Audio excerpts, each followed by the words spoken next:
esse relacionamento, se é possível ou não. Porque para deixar só para penetrar, e se não der certo?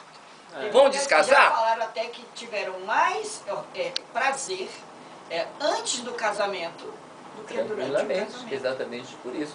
Né? Porque principalmente quando ainda se preserva a virgindade, ou seja, evitar a ruptura do ímã, ou a penetração, porque nem todo ímã que é penetrado rompe a penetração, às vezes é muito mais prazeroso para a mulher. Por quê? Porque ele se dedica a conhecer todo o corpo, a seduzi-la através da voz, do contato, do perfume, e que para ela, para a maioria das mulheres, é muito mais proveitoso sexualmente falando.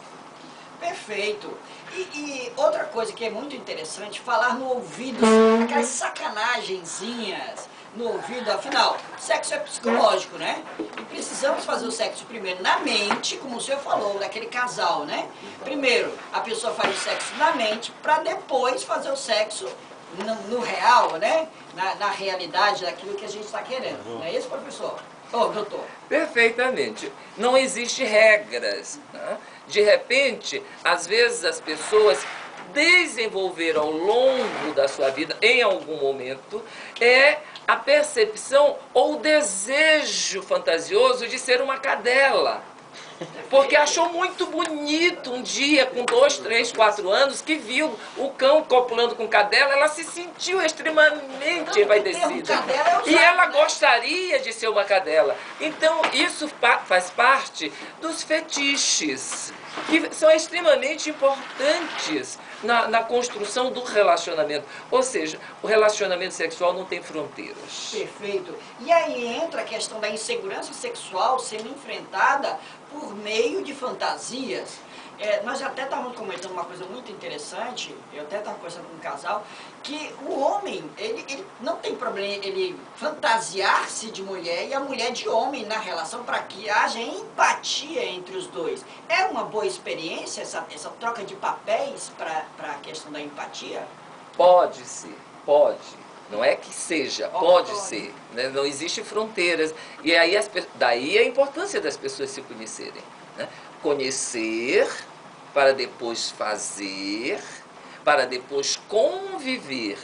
E aí, então, eles se tornarem verdadeiros parceiros. Perfeito. Conhecer, novamente? Conhecer, para fazer, para conviver. E aí, se nós transferimos isso para o casamento, para a relação familiar, então as pessoas deveriam primeiro se conhecer, depois fazer, para depois então tentar um casamento, ou seja, a convivência, para depois então ser uma família. Exatamente. Isso que está dando exatamente. E então, com o tempo, ele se torna uma família. Então, de cara, quando eu me caso, eu não me torno uma família, né? Com o tempo, eu construo a família, correto? Na essência de família, não. Eles fizeram um contrato e estão ali juntos. Mas a essência de família, esse compartilhamento, essa comunhão plural entre 2 ou mais seres, isso normalmente não ocorre. Perfeito. Professor Batistelli queria fazer um comentário. Com raras exceções, nós estamos na contramão. Só lembrando uma coisa, professor, quanto tempo de casamento já? Eu vou para 40 anos. 40 anos de casamento. Isso é raro, tá? né? Não é fácil. Com a mesma mulher. Com a mesma mulher. Ou seja, eles estão rejuvenescendo a cada dia. Porque o que é o rejuvenescer? É o inventar, é o improvisar, é o criar. Então, essa criação renovada dá a eles uma motivação de persistir juntos. Com certeza. E é gratificante. O comentário que eu estaria falando é o seguinte: o Pedro Mário colocou a realidade, aquilo que tem que ser. E veja como nós estamos andando na contramão disso tudo, gente. Nós começamos já com o ato final, que é o casamento, um compromisso violentíssimo, de altíssima responsabilidade dos seres, sem o menor conhecimento, a menor educação anterior.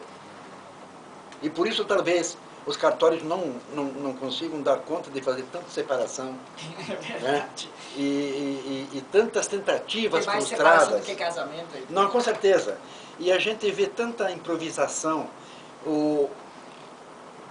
há muitos anos, eu tive problemas com a justiça, inclusive, no Sul, porque eu me aventurei a fazer algumas palestras nessa área pela necessidade.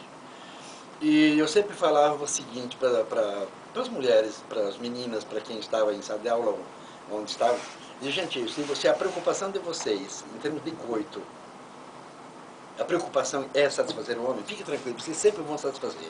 Eu quero ver o homem satisfazer vocês. Aí sim, aí o cara é bom. E aí, nós, fazendo um adendo, existe uma pseudo-satisfação, ou uma relativa satisfação, porque ele gozou. Mas essa satisfação plena, porque por uma questão cultural, nós aprendemos que nós satisfazemos o outro. É isso que a gente aprende. Então o homem acha que ele satisfaz a mulher acha que satisfaz o homem. Isso está aqui na cabeça. Então, se o homem tem relação com sua parceira e ela não atinge o orgasmo, ou seja, ela não goza, ele começa a ficar frustrado. É verdade. Ele gozou, mas ele se sente um lixo, ele se sente humilhado, ele se sente rejeitado. Não, ele mais do que ela, porque ela não foi criada assim, mas ele foi. E aí vem um problema sério, né, do estímulo que não chega ao final. Exatamente. E chega um ponto que o próprio organismo reage e não, ele já pensa assim, não, nem reage que o negócio não vai dar em nada. E aí vem a frigidez para aquele momento e para aquele cara. Perfeitamente. Muitos e muitos homens podem evoluir com disfunção erétil, ejaculação rápida. Bom, gente, está sendo muito bom. Chegou aqui o professor Gilvan Dias. Professor, o senhor quer dar uma palhinha para nós aí? Um homem bem casado. Quem não sabe, Gilvan Dias é professor aí da EMA, da Unisum, da FACIP, é, professor? Sim, sim. Gente, bom dia. Olha, você está com a mesa muito seleta hoje. Eu bem agradecer. Muito. Eu não conheço a doutora, mas conheço o trabalho do Dr. Pedro Mário, né, professor Batistelli.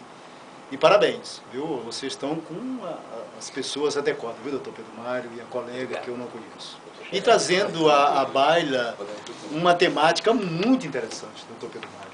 Nós que trabalhamos com gente, quantas pessoas estão frustradas, professor Batistelli? Não produz um texto porque a questão sexual está travada. Vocês trazem, é verdade, vocês trazem hoje, o Papo Cabeça traz uma reflexão muito séria. Eu vejo, doutor Pedro Mário, não é, no meu dia a dia enquanto professor, esses tabus. Por que é que minha aluna não produziu o texto e eu chegou um mês hoje? Aí ela me conta um desatino amoroso. E a gente observa que não é um discurso para fugir da pressão do professor. Não é? Eu me deparo, pessoas de posse, 20 anos de estrada de casamento. Então, o que vocês levantam nesse dia, e Papo Cabeça está de parabéns, porque é uma questão séria. E isso atrapalha a vida do casal sob todos os pontos de vista. Tá? Então, bom dia e é um prazer enorme. Perfeito, professor. O senhor sempre é bem-vindo aqui com a gente, tá? Pode ficar aí. Então, ele termina validando aquilo que nós temos lá no iniciozinho. Sexo é inerente ao ser. Ele perpassa por todas as ações, por todos os papéis. Ninguém se desvincula. Ninguém vai para a igreja sem sua sexualidade. Ninguém vai para o trabalho sem sua sexualidade. Ninguém dorme sem sua sexualidade. Ou seja, e aí ele está mostrando a importância de um conhecimento e uma convivência harmônica com a sua sexualidade como repercussão na produtividade escolar. Então, quantos e quantos alunos, adolescentes e mesmo crianças não produzem ou têm comportamentos tidos como comportamentos obscenos, comportamentos violentos e tal, porque a sua sexualidade ela está conflitiva. Perfeito. Bom, gente, vamos agora para o nosso quarto bloco. Voltamos já para a gente finalizar o nosso programa. Hoje voou, né, professor Batistelli? O professor Batistelli fica assustado aqui com o nosso tempo. Mas assim, muito bom, está sendo muito bom. Eu só tenho a agradecer. O doutor Pedro Mário é um homem muito ocupado, deu seu tempo. Sherlani também muito ocupada, tem aí um marido para cuidar, né? E filhos para cuidar, empresa para cuidar. Está aqui, o professor Gilvan veio nos agraciar, tá? E eu só tenho a agradecer realmente por essa oportunidade. Mas voltamos já para terminar esse papo. E tudo isso que nós estamos falando está no nosso blog, www.programapapocabecaitz.blogspot.com, viu, gente?